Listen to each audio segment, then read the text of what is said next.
What's the most genius strategic move you've ever seen someone execute at work or in life?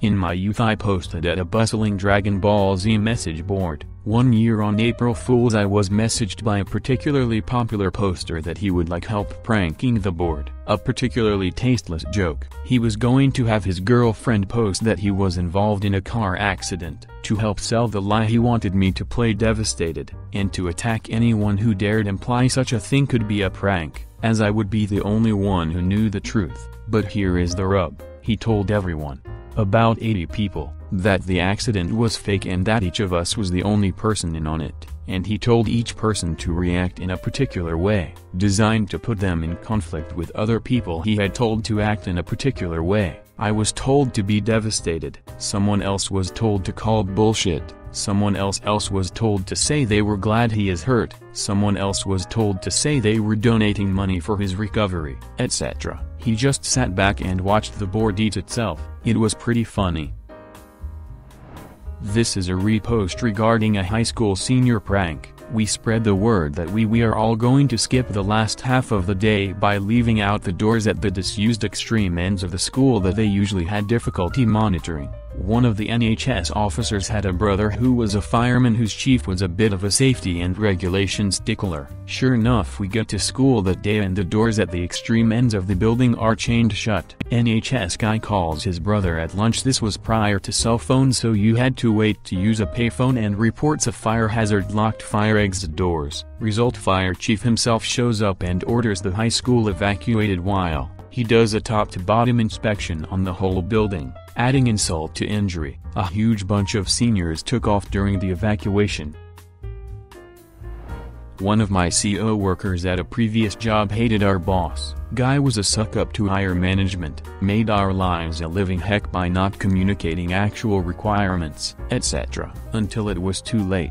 Then badmouth designed to upper management and the customer. My CO worker did some digging, and found an old copy of the guy's resume online, polished it up, and contacted a few recruiters. Boss got headhunted out of the company. We got a new boss who was not a gigantic ass, and everyone was happy. I don't know if I personally would consider it a smart move, but my boss has been having heart problems for a while. He has a quadruple bypass. He basically knew it was only a matter of time till his next heart attack. He told me he was gonna make damn sure it happened on company propriety when it came. Sure enough, a couple of weeks ago he punched in at 6:00 a.m. He normally comes in around 9:30, 10:00, and less than 20 minutes later he was in an ambulance. Haven't seen him since, but my buddy from our says he's listed for workers' comp. Worked as a low-level shift manager of a truck stop restaurant for a couple of years. My higher-ups used to do monthly inspections for FMS and quarterly inspections from VPS to see if the facility was up to company standards. I used to have everything spotless prior to a visit except for something benign yet obvious thing left dirty. Like top of the buffet was a little dusty, was easy to tell with dark stained wood or left ice buildup in the freezer. I did this so upper management would be distracted by the small oversight I made and would less inclined to look harder. If something to reprimand me on was a shitty corporation and were required to find something I had to improve upon on every inspection. My grandfather pulled this move in the 1960s. Not sure it is possible or even legal anymore, but it was back when business owners had personal relationships with their bankers. Gramps had commercial properties where he rented out office space to businesses. One of his tenants was failing and about to close shop, and owed him a bunch of rent to the tune of thousands of dollars. They cut him a check for the rent owed, but asked him to wait a week to deposit cash. Gramps knew the company wouldn't be around in a week, and he had never see his money if he waited. He took the check to the bank. They both used same bank and tried to cash it. Sure enough, they did not have enough to cover the check, and the teller told him she could not cash it because of insufficient funds. Gramps asked how much they were short, and the teller told him about 200, so Gramps took 200 out of his wallet, had her deposit it into their account, and then cashed his check for the thousands they owed him. The next day the owners called him furious and in disbelief that he got his check cashed, and cleaned them out at the same time. Instead of lasting another week, they were out of business that day, but Gramps got his money. maybe not totally genius, but close. I had a colleague who worked at a very large company who was on temporary promotion to quite a senior position. It was a position that he knew a number of other people in the company were interested in applying for, many of whom were far more qualified than him. The day eventually came when the management decided to fill the post permanently and to start the process by looking for recruits from within the company. He now faced the very real possibility that the well-paid job he had been doing for about a year might be taken from him and handed to someone from another department. To get the recruitment process underway, the local management asked him to write the ad for the job, which would then appear in the internal job vacancies listings on the company intranet. My colleague saw his opportunity and seized it with both hands. Firstly, he changed the job title in a way that could be justified but made the vacancy unrecognizable to anyone skimming through the listings who was specifically looking for it. Secondly, he started the ad by focusing on some of the more obscure aspects of the job, making it sound almost like an entirely different kind of role. He only got to the core parts of the job that people might recognize after about 3 paragraphs. It worked brilliantly. No one else applied for the job because it was impossible to identify it from a quick read of the title and opening paragraphs. My colleague was duly appointed to it after a successful interview. Edit: I should explain that what made this such a neat trick was that the ad was for a specialist job in a company that had quite a few specialists in that field but was mostly full of generalists. My colleague changed the title to something that sounded very generalist and also wrote the first 3 paragraphs in a generalist way,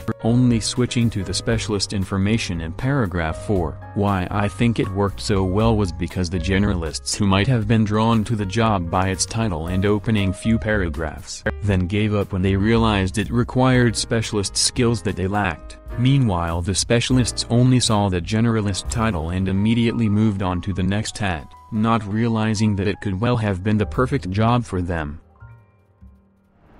I have been around a lot of manipulation and politicking at various workplaces. I cannot stand it, so I do not delve into it. So suffice to say, probably the most genius stuff was happening around me and I failed to notice it. However, something I was particularly proud of was when compiling reports, spreadsheets, ad copy, etc. I always typed my name in the lower right-hand corner but set the text color to white. No one sees it. It does not print, but when someone manager sends off your files as his own work to the higher-ups, along goes your signature. It came up in a discussion once where they were debating his data with my own. He had apparently sent alternative ideas in an attempt to discredit my contributions and belittle my capabilities. In a one-on-one meeting, I had them highlight the bottom right corner of all the documents he had sent under his name. They all had my name in the corner. I was working for them 2 months later.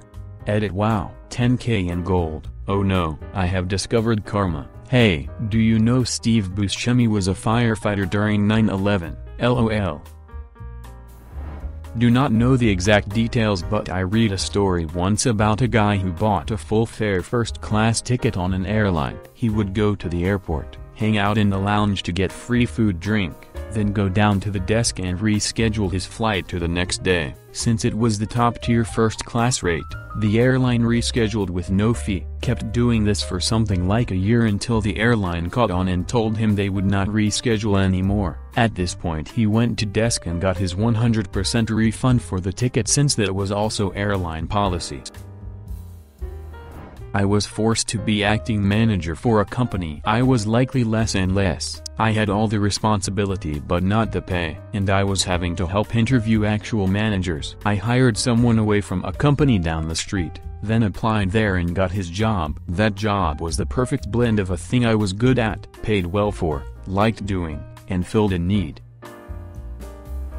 New guy in a fancy suit shows up in the office, and the company president says he is a consultant working for me. Give him whatever he needs. Guy works with us for months, going out to lunch with us all the time. We are all getting on great. Then one day we are in the company meeting when the president invites him up to the front of the room because he is my new boss. the VP of something or other. This guy steps out from the middle of our group like it is the big reveal on a TV show. He was undercover for the past couple months. He asked the president not to announce his title during that time so that he could investigate our department from the inside without us knowing. Edit: I forgot to add that while undercover he worked in a cubicle over in the accounting department. Then after the reveal he moved into the executive suite. I used to work as a sub-teacher and was having a class of 4th graders, crafty, manipulative little duckers. Let me tell you, one kid absolutely had to sit in the front of the classroom. The reason for this is that he essentially controlled the other kids by giving them looks. If he was in the front you at least had to tell because he turned around for a second or two, gave a look, and some kid chucked his maths book across the classroom. Also, after having a few classes with these kids, one kid stayed in the classroom during the break and I asked her what was wrong. Apparently 2 boys in the class was mean to her and calling her names, so I told her I did tell their original teacher and or the principal I was only a sub after all and had no place disciplining kids. As I talked to one of the teachers about it I found out that the problem is not the boys, it is 2 other girls in the class. See, these 2 girls would tell the boys to go bully this girl and be mean to her. Not because they did not like the girl, but because they wanted the boys to get told off and disciplined for whatever reason. The bullied girl was just a tool in their eyes. If I ever need a general to confuse and misdirect my enemies in conflict, I did recruit a 9-year-old girl. I work as retail analyst consultant, and have seen all the tricks in the book. My favorite involved 2 large US retailers and iPhones. This was a good few years ago. At peak iPhone hype levels, Store A got a very small allocation from Apple. Store B got a huge allocation, and flaunted the fact they had a huge amount of stock available compared to Store A. So Store A took advantage of this. They set the price for their limited supply of iPhones at a loss-leading price, a real bargain. But they did not do this to be kind. They knew Store B had a price match policy, and as they had been very vocal around how much stock they had to honor it. Cost them millions of dollars. A German hacker once hacked the source code for Half-Life 2, a video game developed by Valve Corporation before it was released, and Valve was in total panic mode. Gabe Newell, owner of Valve, however, had a brilliant plan. He messaged the hacker's anonymous profile and told him that he was really impressed by his software genius and wanted to hire him for a new project. Gaben even sent flight tickets to Seattle to him and got a resume from him. Unfortunately for the hacker, Gaben passed his resume on to the FBI in checkmate. Edit: the source code was stolen before the game was out and the hacker had hacked into Valve's servers. I forgot to mention that.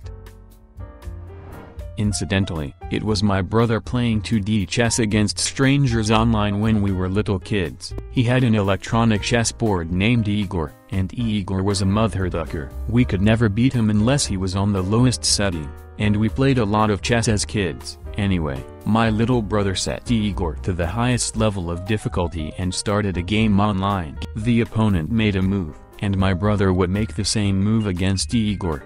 Igor would respond, and he had copied Igor's move in the online game. He never lost a game with this method. I had a boss who was, I believe, mentally ill. She would just not show up for days on end. When we raised the concern with her boss after she blew through a bunch of important meetings, he told us that he was aware of her scheduling needs and we did not need to be concerned. Boss comes in and tells us that she has a very serious but unnamed disease that requires her to take a bunch of time, noting that most days she cannot physically get out of bed, let alone come into work. Problem was that, at her insistence, we were all Facebook friends with her, as Facebook was her preferred method for contacting us out of the office. So while she was too sick to get out of bed, we could not help but notice that she was posting photos, videos, live streams of herself out and about and having the time of her life. So we gathered the screenshots and submit them to our company's anonymous tip line, basically saying she was defrauding the company disability and disability accommodation program, because this involved an actual insurance program. disability. They sent it to our company's special investigation unit and they put her under surveillance. During surveillance they learned, 1. She was absolutely full of shit with regards to her insurance claim. 2. She was ducking her boss, the one who was covering for her. 3. She was ducking the doctor who was writing her out of work incidentally. His disciplinary action was how we found out as much as we did since it was public record. She got fired. He got fired. Doctor got suspended for a year but got 6 months of his suspension suspended provided he complete an ethics course on, I guess, not ducking patients and helping them commit fraud. We got a new boss who promoted me shortly after arriving. Checkmate, bitches. Consider subscribing if you enjoyed this video and if you want to see more of Reddit Universe.